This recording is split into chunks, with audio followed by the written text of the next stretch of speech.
মানব ইতিহাসের সহস্র বীর বাহাদুর যোদ্ধার কাহিনী দাফন হয়ে পড়ে রয়েছে, যাদের বাহাদুরি এবং শক্তির কাহিনী শুনে আপনার এবং আমাদের মতো মানুষের বিশ্বাস হওয়া মুশকিল হয়ে যায়।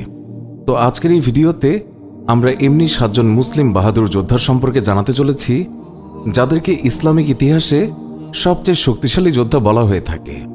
এই যোদ্ধারা এতটাই শক্তিশালী এবং বিচক্ষণ ছিলেন যে এদের সঙ্গে শত্রুপক্ষ লড়াই তো দূরের কথা, এদের নাম শুনলেই তাদের আত্মা কেঁপে উঠত।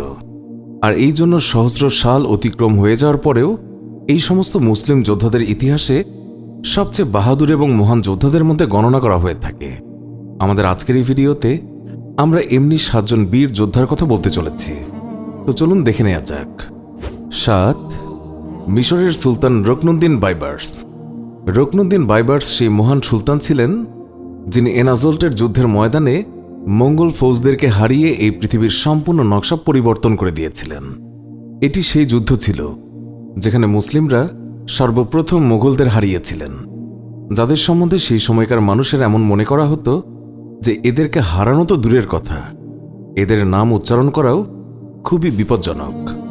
কেননা যেই সময় রুকনুদ্দিন বাইবার্স মিশরের যুবক থেকে যোদ্ধাতে পরিণত হচ্ছিলেন, সেই সময় মঙ্গলদের ভয়ানক সৈন্যরা পৃথিবীতে নৃশংসতা চালিয়ে যাচ্ছিল, বিশেষভাবে মুসলিম দুনিয়াকে বেশি ছত্রভঙ্গ করে রেখে দিয়েছিল। মুসলিম দুনিয়ার এমন অবস্থা হয়ে গিয়েছিল যে শুধুমাত্র মামলুক সালতানাত ছাড়া এই পৃথিবীতে অন্য কোনো সালতানাত বেঁচে ছিল না যারা মুসলিমদের হেফাজত করতে পারত। কিন্তু তিনি ছিলেন রুকনুদ্দিন, যিনি এনাজোলাতের ময়দানে মঙ্গলদেরকে হারিয়ে সম্পূর্ণ দুনিয়াকে এটি বিশ্বাস করাতে বাধ্য করেছিলেন যে মঙ্গলদেরকেও হারানো সম্ভব। 6. আর্তুগ্রুল গাজী। হয়তো ইতিমধ্যেই আপনাদের মধ্যে বেশিরভাগ মানুষ আর্তুগ্রুল গাজীর ব্যাপারে জেনেই গিয়েছেন। আমাদের এই লিস্টে আর্তুগ্রুল গাজীর নাম যুক্ত করা হয়েছে কারণ আর্তুগ্রুল গাজী যেই সময় জন্মগ্রহণ করেছিলেন, সেই সময় এই দুনিয়ার মুসলমানরা সবচেয়ে খারাপ সময় অতিবাহিত করছিল। চেঙ্গিস খানের মঙ্গল সিপাহীরা মুসলিমদের উপর একেবারে বিধ্বংসী রূপে ঝাঁপিয়ে পড়েছিল। একটি অনুমান মোতাবেক চেঙ্গিস খান তার সম্পূর্ণ জীবনে মোটামুটি 2.5 কোটি মুসলিমকে হত্যা করেছিল, আর এটাই সেই সময়কার পরিসংখ্যানে একটি বিশাল এক অঙ্ক। সেই আর্তুগ্রুল গাজী ছিল যার পরিশ্রমের কারণে তুর্কিতে অবস্থিত ছোট ছোট কাবিলাগুলো একত্রিত হয়ে মঙ্গলদের এই জুলুমের অত্যাচারের বিরুদ্ধে তারা একত্রে রুখে দাঁড়িয়েছিলেন।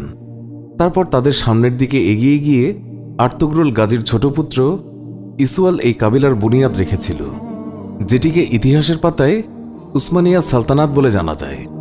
আর এই সালতানাত 600 থেকে 700 বছর পর্যন্ত রাজত্ব করেছিল। সেই সময় শত্রুপক্ষের এমনটি সাহস হতো না যে তারা মুসলিমদের গায়ে হাত লাগাবে। 5. মুক্তার আল সাফাকি।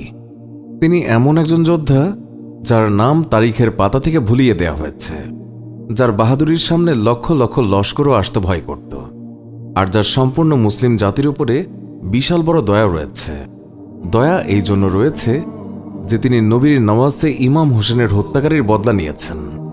মুক্তার আল সাফাকি নামটি হয়তো আপনি প্রথম শুনলেন। এই ঘটনা আজ থেকে 1400 বছর আগের, যখন আল্লাহর নবীর নওয়াজে ইমাম হোসেনকে কারবালার প্রান্তরে 3 দিন পর্যন্ত ক্ষুধার্ত পিপাসিত থাকা অবস্থায় শেষ পর্যন্ত শহীদ করে দেওয়া হয়েছিল। তখন সেই মুক্তার আল সাফাকি তিনি একমাত্র ব্যক্তি যিনি এগিয়ে গিয়ে ইমাম হোসেনের হত্যাকারীদের বেছে বেছে প্রতিশোধ নিয়েছিলেন। তার সম্বন্ধে এমনটি বলা হয়েছে যে তাকে দেখা মাত্রই শত্রুপক্ষের রক্ত হিম হয়ে যেত, আর এই জন্য ইতিহাসের পাতাতে তার নাম একজন বিখ্যাত যোদ্ধারূপে মনে রাখা হয়েছে। 4. তৈমুর লং।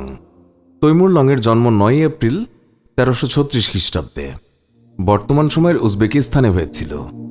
নিজের খুব সুন্দর রণনীতি এবং বীরত্বের কারণে তৈমুর লং একটি নিজস্ব সালতানাতের স্থাপন করেছিলেন। আর একদিকের সীমানা ছিল হিন্দুস্তানের দিল্লি, আর দ্বিতীয় দিকের সীমানা ছিল দ্য গ্রেট অটোম্যান এম্পায়ারের সীমানার আগ পর্যন্ত। তৈমুর লংয়ের জন্য বলা হয়ে থাকে যে তার সামনে বড় বড় যোদ্ধারা পর্যন্ত হাতিয়ার ফেলে খাড়া হয়ে দাঁড়িয়ে থাকত। তিনি তার জীবনের সহস্র যুদ্ধ করেছেন, কিন্তু মৃত্যুর আগ পর্যন্ত তিনি একেবারে অপরাজেয় ছিলেন। 3. সালাহউদ্দিন আইয়ুবী। সালাহউদ্দিন আইয়ুবীর নাম তারিখের সেই যোদ্ধাদের সঙ্গে নেওয়া হয়েছে যাদেরকে বীরত্বের সঙ্গে নরম হৃদয়ের বলে মনে করা হয়। আর ইতিহাসের পাতায় সালাহউদ্দিন আইয়ুবী এমন একজন শাসক ছিলেন যিনি মুসলিমদের পাশাপাশি ইশাকদের কাছেও একজন হিরো ছিলেন। আপনাদের জানার জন্য বলে রাখি যে সালাউদ্দিন আইয়ুবী সালতানাতের স্থাপনা করেছিলেন, আর সেই সালতানাতকে দ্বাদশ শতাব্দীতে মহান সালতানাতের নাম অনুসারে জানা যায়। সালাউদ্দিন আইয়ুবীর শাসনামলে মুসলিমরা সেলিবিদেরকে পরাজিত করে বাইতুল মুকাদ্দাস, মানে যেটি মুসলিমদের কিবলা, সেটিকে বিজয় করে নেয়।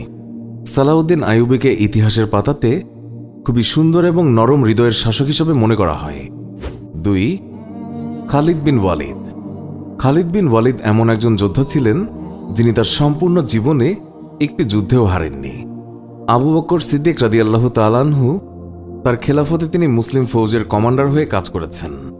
সেই সময় তিনি আরবের একটি বিস্তীর্ণ ভূমিখণ্ডকে জয় করতে সক্ষম হয়েছিলেন, এবং সেই সময় তিনি যেই সমস্ত ভূখণ্ড জয় করেছিলেন সেগুলো এখনও মুসলিমদের অধীনে রয়েছে। তার বাহাদুরি এবং বীরত্বে মুগ্ধ হয়ে রাসূলুল্লাহ সাল্লাল্লাহু আলাইহি ওয়াসাল্লাম তাকে সাইফুল্লাহ, মানে আল্লাহর তরবারি উপাধিতে ভূষিত করেছেন। খালিদ বিন ওয়ালিদ কতটা বাহাদুর যোদ্ধা ছিলেন তার অনুমান আপনি এই কথা থেকে করতে পারবেন। তার কমান্ডার বাহিনীর মুসলিম সিপাহীদের মধ্যে এমনটি ধারণা হয়ে গিয়েছিল যে আমরা যে কোনো যুদ্ধেই জিতব, সেগুলো সেনাপতি যদি হয় খালিদ বিন ওয়ালিদ। আর এই জন্যই মুসলিমদের ইমানের বেশ ঘাটতি হয়ে যাচ্ছিল, আর সেই কারণেই শেষ পর্যন্ত উমর রাদিয়াল্লাহু তাআলা আনহু তাকে কমান্ডারের পদ থেকে সরিয়ে দেন। খালিদ বিন ওয়ালিদ বৃদ্ধ হয়ে গেলেন, কিন্তু তখনও তিনি কোনো যুদ্ধেই শহীদ হলেন না। তো সেই জন্য তিনি একদিন খুবই কান্না করছিলেন, আর সেখানে উপস্থিত সাহাবারা তাকে জিজ্ঞাসা করলেন, আপনি কেন কান্না করছেন? তখন খালিদ বিন ওয়ালিদ বললেন, আমার ইচ্ছে ছিল যে আমি কোনো যুদ্ধে শহীদ হয়ে শহীদের মর্যাদা হাসিল করব, কিন্তু এমনটি আর হলো না। আজ আমি বৃদ্ধ উটের মতো একই স্থানে বসে বসে মরছি। কিন্তু তখন সাহাবারা বললেন যে এমনটি কেমন করে হতে পারত? আল্লাহর নবী আপনাকে সাইফুল্লাহ বা আল্লাহর তরবারি বলেছেন। আপনি যদি কোনো যুদ্ধে শহীদ হতেন তাহলে কাফিররা বলতো, দেখো আল্লাহর তরবারি ভেঙে গিয়েছে। আর বিশ্বাস করুন, আপনি যখন আল্লাহর তরবারি, তখন এই পৃথিবীতে কার এমন শক্তি আছে যে আপনাকে হত্যা করবে? 1.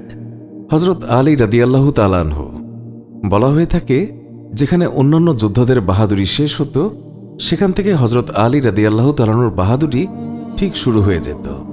তার সম্বন্ধে এমনটি বলা হয়েছে যে তিনি যখনই কোনো যুদ্ধের ময়দানে যেতেন তখন তিনি এই কথা একদমই মাথায় নিতেন না যে সামনে কত সংখ্যায় সৈন্য আছে। তিনি একাই লক্ষ লক্ষ যোদ্ধার সমতুল্য ছিলেন। নিজের যুবক বয়স থেকে মৃত্যু পর্যন্ত হযরত আলী সহস্র যুদ্ধ করেছেন, আর প্রত্যেকবার তিনি জয়ী হয়েছেন। তিনি যে কতটা বাহাদুর যোদ্ধা ছিলেন তার অনুমান আপনি এই কথা থেকেই করতে পারবেন যে তার উপাধি ছিল আসাদুল্লাহ, মানে আল্লাহর সিংহ। তিনি যেই দরজা যুদ্ধের সময় একাই উপড়ে ফেলেছিলেন, সেই দরজাটিকে যুদ্ধের পর কয়েকজন মিলে ওঠাতেই পারেনি। হ্যাঁ, তিনি সত্যিই আল্লাহর সিংহ ছিলেন। এই কথায় একদমই কোনো সন্দেহ নেই যে মানব ইতিহাসে যখনই কোনো শক্তিশালী বাহাদুর বীর যোদ্ধার নাম আসবে, তখন সবার উপরে যে নামটি থাকবে সেই নাম হবে হযরত আলী রাদিয়াল্লাহু তাআলা আনহু। তো বন্ধুরা, এই ছিল আমাদের আজকের ভিডিও। আশা করছি আপনাদের সবারই ভিডিওটি ভালো লেগেছে। ভিডিওটি ভালো লাগলে লাইক, কমেন্ট এবং শেয়ার করুন। আর এখনও আমাদের চ্যানেলটি সাবস্ক্রাইব না করে থাকলে এক্ষুনি সাবস্ক্রাইব করে পাশে থাকা বেল আইকনটি ক্লিক করুন। এতে করে আমাদের নতুন ভিডিও পাবলিশ হওয়া মাত্রই ওই ভিডিওর নোটিফিকেশন আপনার কাছে পৌঁছাবে। তো আজকের মতো বিদায় নিচ্ছি, দেখা হবে পরের কোনো ভিডিওতে। সবাই ভালো থাকুন আর এই চ্যানেলের সাথেই থাকুন।